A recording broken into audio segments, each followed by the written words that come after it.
क्या आप जानते हैं रावण इतना बलशाली था कि उसने कैलाश पर्वत को उठा लिया, परंतु सीता स्वयंवर में धनुष क्यों नहीं उठा पाया? क्या थी इसके पीछे की सच्चाई?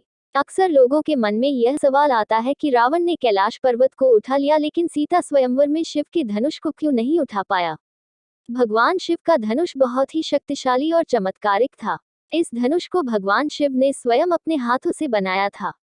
पुराणों में उल्लेख है कि भगवान शिव जब इस धनुष को धारण करते थे और इसकी प्रत्यंचा चढ़ाते थे, तब उसकी एक ही टंकार से बादल फट जाते थे, पर्वत हिलने लगते थे और ऐसा लगता था मानो तीनों लोकों में भूकंप आ गया हो। भगवान शिव के इस धनुष का नाम पिनाक था।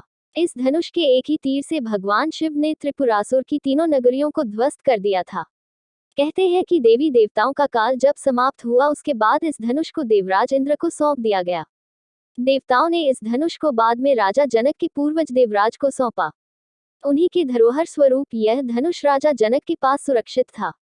राजा जनक इसको अपने महल में पूर्ण रूप से संरक्षित करके रखते थे।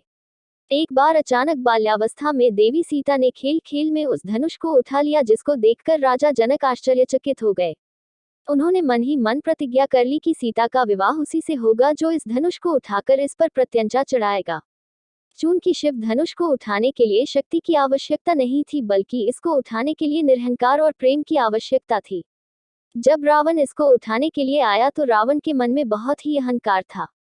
उसके मन में भगवान शिव के धनुष के प्रति सम्मान कम था और खुद के प्रति अहंकार ज्यादा था।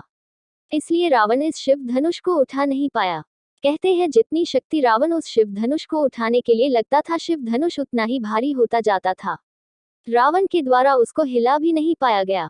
जब श्री रामचंद्र जी की बारी आई, तब भगवान श्री राम को अच्छे से पता था कि यह शिव जी का धनुष है। श्री राम ने सम्मान के साथ उस धनुष को प्रणाम किया, धनुष की परिक्रमा की और फिर उठा लिया, उस पर प्रत्यंचा चढ़ा दिया और धनुष तोड़ दिया। यदि आपको यह जानकारी अच्छी लगी हो तो लाइक करें, शेयर करें और हमारे चैनल को सब्सक्राइब करें। धन्यवाद।